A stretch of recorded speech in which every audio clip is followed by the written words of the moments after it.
Faith is believing in something you can't see, you can't feel, something that can't be proven. Then how do you know which is the right faith? I think that's a gut thing. I don't think about a right faith. I think about what resonates with me. I feel authentic. It brings me peace. I think there is no absolute truth in any religion. I think it's a matter of subjective experience. I kind of just trust my intuition, trust my gut. You just know. You just gotta follow it. You just gotta follow what you think is your faith. If faith is blind, then what makes one belief better or worse than any other? And if it's just a leap in the dark, why should any of us feel obligated to believe anything at all? My name is Shane Rosenthal. I was raised in a Jewish home but became an atheist at a very young age. Later, as I began to question things, I ended up losing faith in my atheism and converted to Christianity. Since that time, I've never stopped asking questions, and I've spoken with authors and scholars from all over the world in order to explore the beliefs and ideas that shape our lives.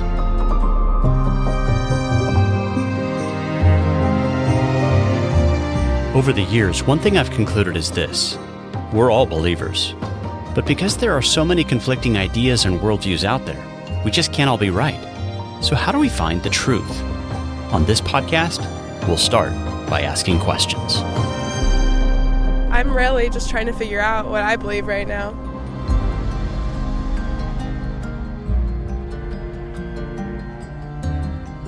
Hey there, welcome to another episode of the Humble Skeptic podcast. I'm Shane Rosenthal.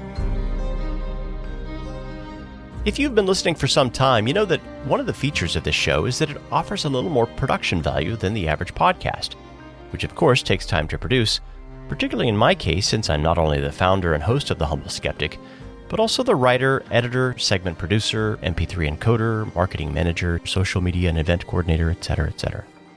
I'm a one-man band, which gives me the freedom to create the kinds of shows I want to create, but until I get more help, it also means that I've generally got a lot on my plate.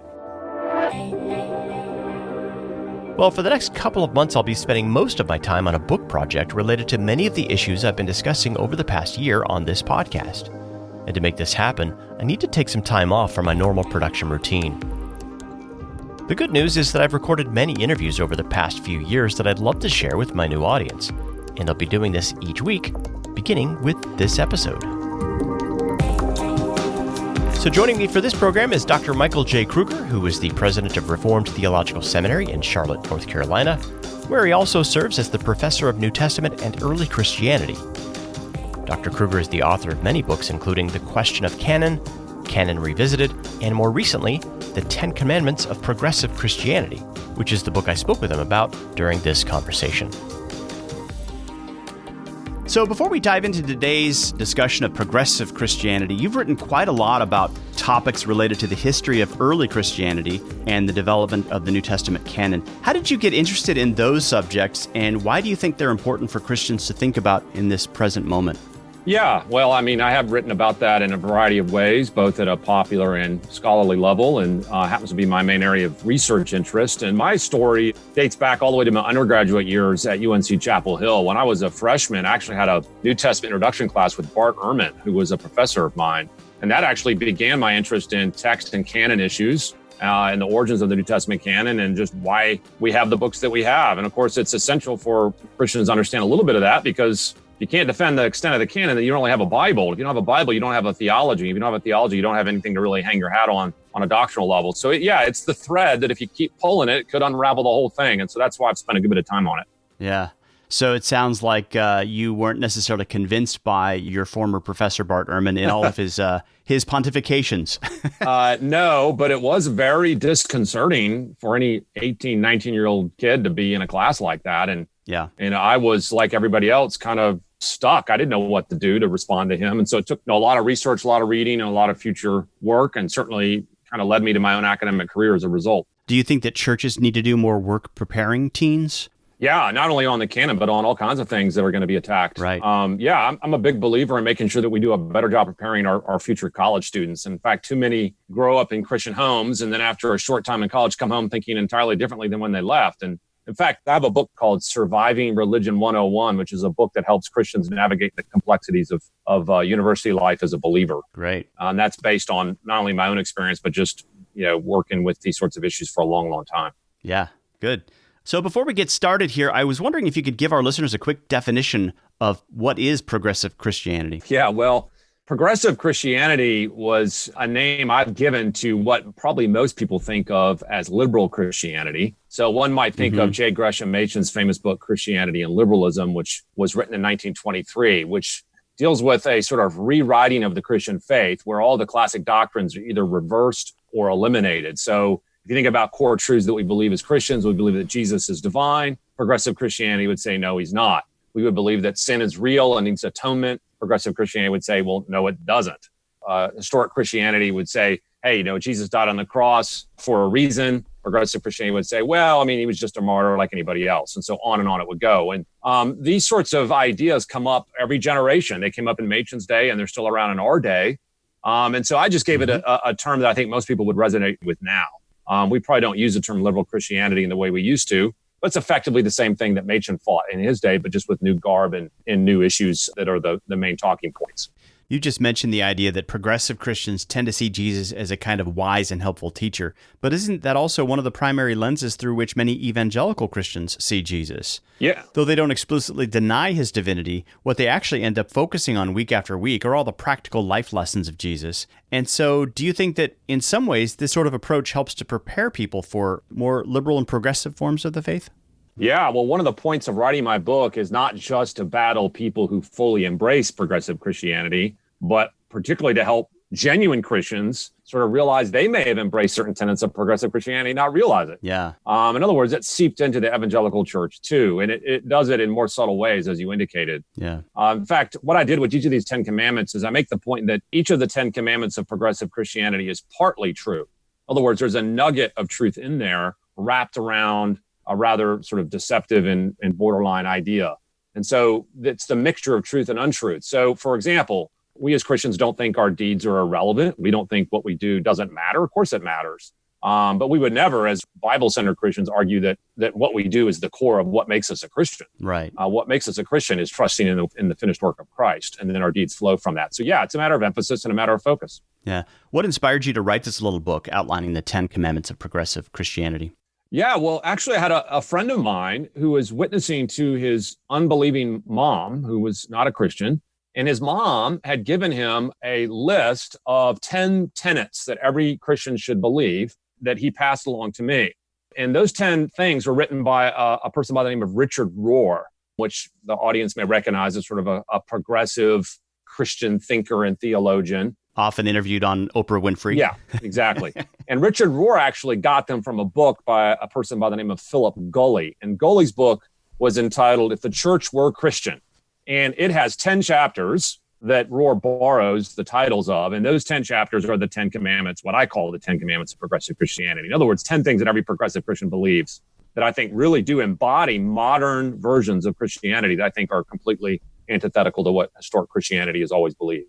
So basically, you didn't come up with each of the 10 commandments that you are interacting with. You're just responding to these 10 principles set forth by progressive Christians like Richard Rohr and Philip Gulley. Absolutely. And I make that clear in the introduction, which is these aren't my 10 commandments. These are their 10 commandments. Yeah. Now, they don't use the term commandments, but these are their 10 principles, which they think all Christians should believe. So it's really important for the reader and the listener in this case to recognize that these aren't things we're putting on them. These are things they're owning themselves in terms of their own view. And I think that's really important to recognize.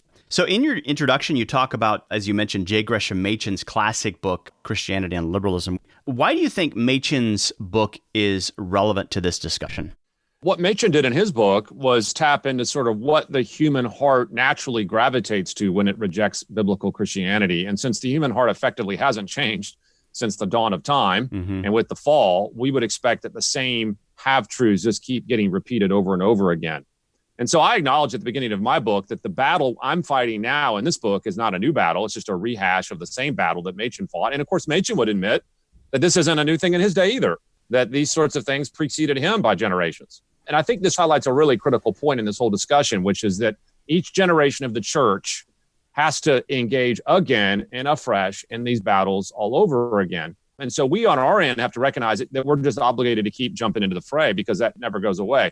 On the flip side, it's also important to recognize this because every new generation of progressive Christians thinks they're finding something new. And this is a rather interesting thing to observe. So especially for young folks at college age, 19, 20, 21, they'll act like they've discovered for the first time a new version of Christianity that no one has ever discovered before and say, hey, what if we just thought about deeds, not creeds, and thought about Jesus as just a model for our living? What about that? As if no one's ever thought of that before. Right. And I just want to point out that this is old news, not new news. And it ought to be contrasted to the good news, which is the historic Christian faith. Yeah, one of my favorite lines from Machen, which you quote in the book, is that liberalism is altogether in the imperative mood, while Christianity begins with the triumphant indicative. What does he mean by that? Yeah, so it's rather ironic. So what progressives will tell you is they'll tell you that we're a kinder, gentler version of Christianity. We're not about law. We're about grace. We're not about hammering you with things to do. We're about just being kind, soft people, and you sort of buy that after a while. But then you realize when you start looking at the doctrines, it's actually reversed, because it's actually the liberals or the progressives, all they have is moralism. Right. And if all they have is moralism, all they have is imperatives. It's do, be, change, change, change. They want you to be different, do different, act different, but they give you no power to do it and no sort of mechanism for thinking you've ever reached your goal. And so, ironically, the very religious system that's supposed to set you free, progressive Christianity, is the very thing that puts you in shackles. It binds you with this law but no gospel scenario. Whereas what Machen's saying is that the true version of Christianity doesn't start with do, it starts with done, effectively, saying that Jesus has finished his work on the cross, and it's the empowerment of that finished work and the Spirit living in you that allows you to actually obey God. But it's not the obeying of God that makes you a believer. It's Jesus's finished work that makes you a believer and embracing it by faith. So those are very different systems. And what I wanted the reader to see is that the one that's oppressive is not the one they think it is. The progressive system that ends up being Pharisaical in the end, even though they label the historic view as Pharisaical. It's rather ironic. Yeah. You write that while liberal Christians make much of Jesus' moral example, what is so oddly missing in their system is why anyone would care. After all, if Jesus is just an ordinary man, why would we think his particular moral code is any better than anyone else's? Yeah, this is a classic example of a system with holes, massive and enormous philosophical holes. You could drive a car through them, but yet there's never any acknowledgement that they exist. So everyone's thinking, let's just follow Jesus as a moral example. He's a great moral teacher. And I'm like, but you've never given me a reason why I should care more about Jesus than any other great historical moral teacher. Or what makes Jesus's moral teachings good anyway? I mean, how do I know what counts as good or right? I have to have some ultimate standard for that. And so there's just sort of this very almost intellectually lazy approach. We're just going to grant Jesus this high moral status without ever explaining why. And I think it betrays that they're just still living off sort of the old capital of biblical Christianity, while at the same time trying to find a way to make it different and more progressive. And it just becomes inconsistent with itself. Yeah, it's sort of like the great wine of the Christian faith kind of turned to vinegar. Yeah, that's right. Borrowing the capital, of, as you said, of previous Christian belief. So now the first commandment you came across is the idea that Jesus is a model for living more than an object of worship. What's wrong with that idea? Well, it always depends on what the word more than means, or the phrase more than means. But effectively, what this first tenet is doing is denying the divinity of Jesus, or at least denying it in effect or in function. The historic Christian view is that Jesus is not simply a model for living, although certainly we do model ourselves after him. No doubt that's true. But that's not the ultimate thing that we think about with Jesus, or the ultimate importance of Jesus. Rather, he is the Lord. He is the creator of the universe. He's the one who's worthy of our worship and our devotion and our trust. And this is the very thing missing, of course, in the progressive movement. They want to sort of deny the divinity of Jesus, but yet retain his model for living. I would argue you can only have both of them if they're together. You deny one, you deny the other. If Jesus is not God, then why would his moral example be any better than anyone else's? But this is the thing they're trying to strip away. And for those who understand liberal Christianity, this won't be a surprise. One of the classic things denied, almost one of the very first things denied in all liberal Christianity, is the divinity of Jesus, which is why we're so keen to make sure we uphold it in Orthodox circles. The second commandment of progressive Christianity is that affirming people's potential is more important than reminding them of their brokenness. What's your critique of this assertion? Yeah, so this is just a veiled way of saying that the main point we should focus on as Christians or progressive Christians is not people's sin, but their potential. In other words, it's a complaint that you historic Christians always want to talk about sin all the time. Let's stop doing that. That just beats people down. Instead, we need to talk about people's potential. Let's talk about things positively. Now, I will say there's an element of truth in this, right? We're not suggesting when we say that people are sinners or that they're totally depraved, that they don't have amazing potential as human beings made in the image of God. Of course they do. But what Goley seems to miss is that potential can only be reached if, in fact, that sin is dealt with, paid for, and someone is redeemed and changed from the inside out by the power of the Holy Spirit. And that's, of course, what he doesn't have. And so this is a second thing that Machen brings up in his original book, which is that if you're looking for progressive Christianity, the first thing they do is deny the divinity of Jesus. And the second thing they do is deny the seriousness of sin.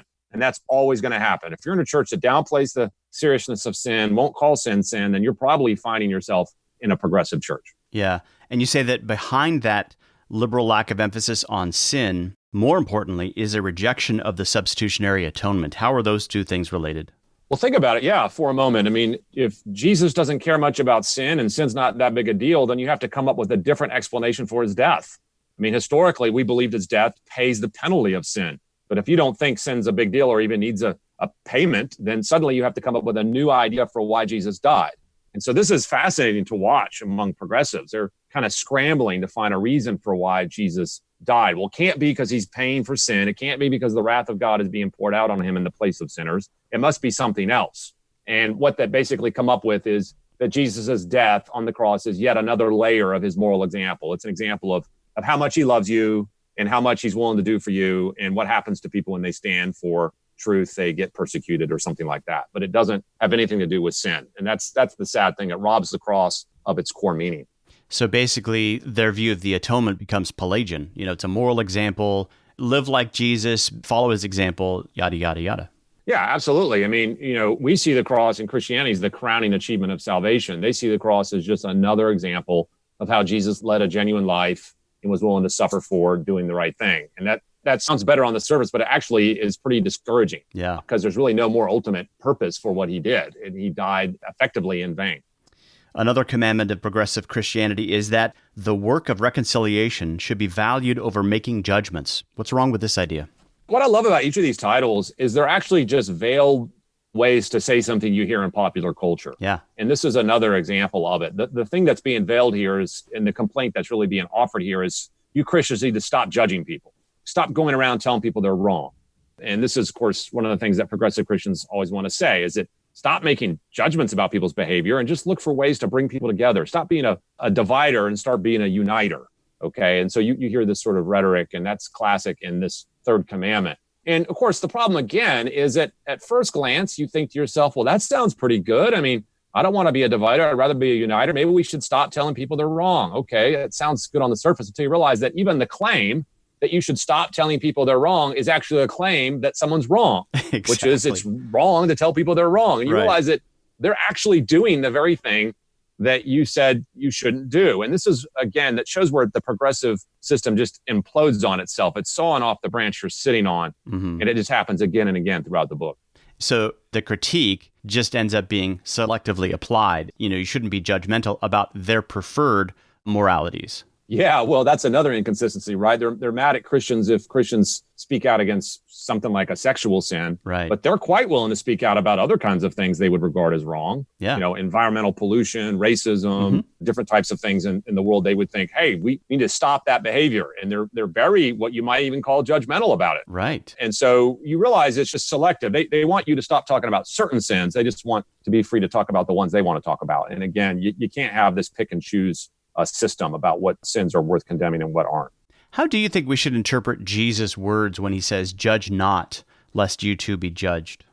This is the one verse of the Bible apparently everybody knows, even if they've never read it. That's right. And quote it quickly. And of course, what Jesus is not saying in that context is that you can never tell someone they're wrong. Right. That's certainly out of sorts with all kinds of other things biblically. What judging is defined as is, for one, using a standard for the person you're condemning that you don't use for yourself. Yeah. And so hypocrisy is core there. And that's one of the very things he condemned the Pharisees for. And then Paul makes it clear that judging your brother is defined as holding your brother to a standard that's not in God's word. In other words, teaching as commandments the doctrines of men. Exactly. Which, by the way, the Pharisees also were very good at. Right. So, yeah, that's what Jesus meant by judging. But he didn't mean by judging that you can never say someone's behavior is wrong. Because if that were the case, then Jesus himself is a judge, right, and judgmental.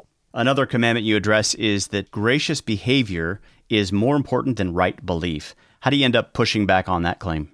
Yeah, so that claim, in its sort of more blunt form, is basically that the problem with the church today is they care too much about theology. Theology isn't the solution. Theology is the problem. If you want to worry about good theology, then you're probably divisive, narrow, dogmatic, you're probably one of those mean people that just tries to split people. And so what Gully does here is he says, basically, the problem with the church is a misguided quest for theological purity. And you know what? Again, that sounds pretty good. You're like, wait a second, maybe he's right. Maybe we should just stop arguing about theology and just live a good life. But what's interesting is, and this brings us back to the point I made a moment ago, what's lurking behind this assumption is that you actually have a more gracious religion when you just focus on doing the right thing rather than believing the right thing. And that grace comes from doing rather than understanding and believing. And of course, that's the opposite of what Christianity says. If you have a religion that's only about doing and having the right behavior, actually the more judgmental Pharisaical religion is going to be progressive Christianity, because that's the only tool in their toolbox. Whereas historic Christianity says, no, you start with right belief about God and the way he works and about sin and about redemption. And then your rest of your life flows from that. So there is a paradox here. You think that you get more grace by prioritizing right behavior when actually you get less. You just get more law. And it becomes the very thing they're trying to condemn. Yeah. Furthermore, this commits the same problem that we've talked about already, sawing off the branch upon which you're sitting, because the idea that, gracious behavior is more important than right belief is a belief that he's trying to get you to subscribe to. Yeah, it's a doctrine first that then is going to change our behavior. Yeah. Anybody who comes to you and says, I think any theology is bad, you realize they just gave you a theological statement. That's a doctrine. You realize how inconsistent it is. Yeah. And then furthermore, Paul writes to Timothy, you point out in the book, 1 Timothy 4:16, watch your life and doctrine closely. So it's not that we should value life only as opposed to doctrine, or only, doctrine is important and not life. It's both are important, and we need to watch both carefully. Yeah, I think another way to say it is people have this idea that Paul or Jesus, that their big complaint about the Pharisees is that the Pharisees care too much about theology. Mm-hmm. And that's never what Jesus says or what Paul says. The issue was not they cared too much about theology, but that they had bad theology. In other words, they should have cared more. They should have gotten it right. And the reality is the Pharisees embraced false doctrines, which is why they ended up the problems they had. Again and again, what I see you saying in your book is that there is with progressive Christianity, there's an emphasis on the horizontal over the vertical. Explain that for our listeners. Yeah, I think I even address this perhaps towards the ends of the book. I can't remember, but yes. So, if you deny the divinity of Jesus, you deny a God who cares about sin, you deny all these things, what you're really left with at the end is just how you interact with other human beings. So everything is just horizontal. And that is, by the way, the definition of a human-centered religion. Right. Most people think that religion, and this is the sad part, is that the religion for most people isn't really about their relationship with God. It's actually about the way they relate to other people, which is why when most people are asked what religion is all about, it's about being a good person, right? Which translated means treating people well, which, by the way, Christians think you should treat people well. We do think behavior matters, but that's not the ultimate question. The ultimate issue of reconciliation for Bible-believing Christians is reconciling God and man first, not man and man. Now, reconciling man and man is important, but it flows only from the first. You can't have good human reconciliation unless you first have divine human reconciliation. Yeah. So when people say basically all religions teach the same thing, in some ways they're right. If you define religion primarily in terms of what's my responsibility to my fellow man, according to progressive Christianity, that's basically what religion is. It's all about ethics. But historic Christianity has always emphasized what Christ came to do, the good news of his rescue. That's unlike all the other religions in the world, right? Yeah, which is why when people say Christianity is the same as every other religion, what they don't realize is that they're just using their own personal and incorrect definition of Christianity. Yeah. In other words, they've already assumed it's like every other religion and therefore claim it's like every other religion, which is circular if you think about it. If you look at Christianity at its own terms, you realize that it's actually radically different than any other religion. And most people just don't know that because they've never either understood what real Christianity teaches or maybe never read the Bible. But it's clear that yes, Christians care about how you behave. Yes, God cares about how you behave, but that's not really the core of it. The core of it is a work of God to save sinners apart from their works. Yeah, like that message of the suffering servant in Isaiah 52 and 53 is centered on this sacrificial lamb who will bear the sins of the world and make many to be accounted righteous. What other religion has that at its heart? Yeah, well, of course, our claim is none, right? Only biblical Christianity has anything that is remotely like that. And which is why every other religious system at the end of the day does end up being moralism. And moralism is never good news. Yeah. It's actually, always bad news for a sinner because the more you try to keep the law, the more you break the law. Yeah, especially if you follow the logic of the prophet I just mentioned, Isaiah. Here's a holy prophet of God, and yet when he stands in God's presence, he says, I am a man of unclean lips. I am undone. That's why we need something outside of me to save me. We need a rescuer. Yep, absolutely. All right, here's another one. Inviting questions is more valuable than supplying answers. Yeah, this is one of my favorite, actually. But I find this to be intriguing because I hear this very much today in most conversations. And basically the complaint is something like this, that the problem with Bible-believing Christians is they're far too certain about everything they believe, that the sin of certainty is the problem. And that if you're too sure about what you think and about what you believe, well, by golly, then you should realize how arrogant that is, and that humility really effectively is uncertainty. So that's put in this phrase, it's more important to ask the questions than to find the answers. And it's very much a classical cultural line. It's equivalent to the journey's more important than the destination type language. It's very much an Oprah Winfrey style spirituality where no one ever actually gets anywhere or believes anything, but by golly, it's all good because we're on a journey together. We're just figuring it all out. Now, at first glance, and I point this out in that chapter, first glance, that sounds really humble.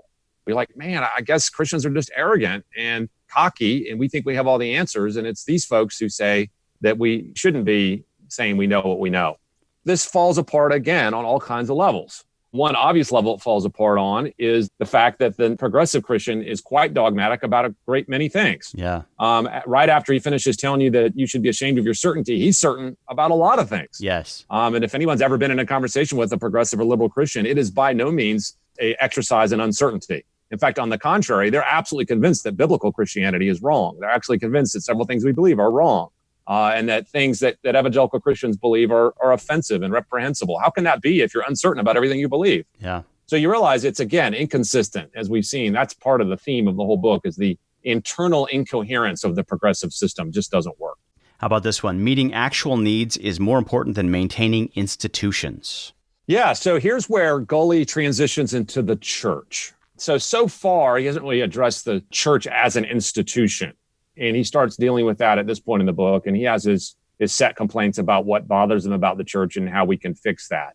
And in that particular commandment or that particular chapter, he's frustrated because he thinks most things the church does are just to preserve the church. The church is out to save the church, not to help people, not to deal with what people really need or want. And so this is the point where we as Christians say, you know what, there's an element of truth in this. The church is not perfect. The church does have a lot of problems, and we don't want to shun those or shirk those, I should say, or deny those. We want to admit those and address those. But under the heading of the church is not perfect, he wants to sort of do away with institutional Christianity altogether. So everything is purely individualistic. And for the listener, this is another sign of progressive Christianity. Classic sign of progressive Christianity is individualistic Christianity, where you are kind of on your own. Maybe you go to a church, but you're not really committed to that church. That church has no real authority over you. You just kind of do your thing, and spirituality and what you believe is all individually determined. So it's not about institutions at all. And I think this, of course, is classic progressive thinking, but contrary to, of course, what the Bible says about the church being the bride of Christ. Yeah, it's anti-traditional, anti-authoritarian, just me and my spiritual journey, figuring out things for myself, which sounds great, especially for the young person who doesn't want to have any authority over the self. Yeah, I mean, the idea that you would submit to any authority, of course, is reprehensible to anybody in the progressive movement. You just don't, that's not something you would do. Right. And so this is going to be, I think, a clear indicator on the dashboard that you're dealing with the progressive Christian if someone is that averse to the institutional church. So you write that what seems to be missing here is any sense of the vertical purpose for the church, how humans relate to God. No mention is made of the church's call to worship and glorify Jesus. No mention is made of what God does through the sacraments. Mm-hmm. And when I read that part of your book, I was reminded of some lines from Harry Blamires in his book, The Secularist Heresy. Half a century ago, he came to similar conclusions. He says, in the near future, the dominating controversy within Christendom will be between those who give full weight to the supernatural reality at the heart of the Christian dogma, practice, and thought, and those who try to convert Christianity into a naturalistic religion. This outrage is being committed daily in our midst wherever the supposed Christian message is presented without reference to baptism, grace, and regeneration, without reference to incarnation, atonement, and redemption, without reference to the church, sacraments, and the Holy Spirit. What do you think about his comments there? Seem relevant to our day? Yeah, I mean, I think that's exactly right. And part of this is the jettisoning of not just church as an institution, but the internal structures of what you get from church, which is the preached word, the sacraments. Those things are there for a reason. What progressive spirituality does is tries to get to God by circumventing all the channels and means of grace that God has given. And so you just go your own way, so to speak, which of course is classical American religion. But it seems to me once again that this isn't something that we find only in progressive Christian circles. That's right. In many, if not most churches today, the emphasis seems to be on practical life lessons, to help improve one's marriage. It's all horizontal. Absolutely. But what you and Blomeyers before you seem to be saying is that what's missing is that crucial vertical dimension that focuses our attention first and foremost on Jesus as our divine rescuer and the supernatural grace that comes down from above. Yeah, well, I think that points out what we were discussing earlier, which is that progressive Christianity is not just in progressive churches. It's unfortunately made its way into evangelical churches. Yeah. And people don't know how to identify those strains. And there's no perfect church, of course. We all have a lot of ways to grow. But in as much as we find out that the church we're in is purely horizontal, even if on paper it affirms orthodox doctrines, if at the end of the day it's purely horizontal in terms of what it's focused on and talking about, then we need to think about whether that's a healthy church. Yeah. The last commandment I'd like you to address is the idea that life in this world is more important than the afterlife. You say, quote, "It's hard to imagine a single statement that better captures the ethos of progressive Christianity than this one." Why? I was stunned at this idea that, it's really not the afterlife that matters. It's the here and now that matters. This is the essence of progressive Christianity, because if you're only dealing in horizontal terms, well, then there is no concern for eternity. Yeah. You're just concerned about the present. You're preoccupied with how you live now and act now and whether you have your best life now. And the stunning reality of it is that Jesus was exactly the opposite in terms of what he talks about. He basically says, well, look, do not fear those who can kill the body, but fear those who can kill the soul and destroy the body in hell forever. I mean, he's like, don't just think that you can get your good life now and be okay. What matters is eternity. And so he actually flipped it on its head. So this is, I think, fundamentally the most non-Christian tenet of all of them. And maybe it's fitting then that it's the last of the 10. You quote Philip Gulley as saying, "I decided not to invest any effort in saving people's souls from a hell I didn't believe in." And you say that he repeatedly states in his book that there is, in fact, no such thing as hell. But as you point out, this sounds like another one of those examples in which he ends up smuggling in certainty through the back door. How is it that he knows that there's no such thing as hell? Yeah, well, think about how risky that is. I mean, for someone who says you can't know much and you have to be uncertain about everything, he's banking everything on the non-existence of hell. I mean, wouldn't you think that if you're uncertain about it, you would at least make it a 50-50 deal? Or maybe you would take the classic Pascal's wager and just become a Bible-believing Christian just on the outside chance you could be wrong. I mean, he doesn't do any of that, which means that he's much more certain than he lets on. And it does also tell you that if you're going to focus on this life and only on horizontal things and ignore eternity and ignore vertical things, you have to reject hell to get there. Yeah. I mean, you can see why, if you believed in a real hell, well, you couldn't talk that way, which, of course, Jesus believed in a real hell and the New Testament writers believed in a real hell. And so what you realize then is Gulley just has his own private religion here. This is not Christianity in any identifiable sense.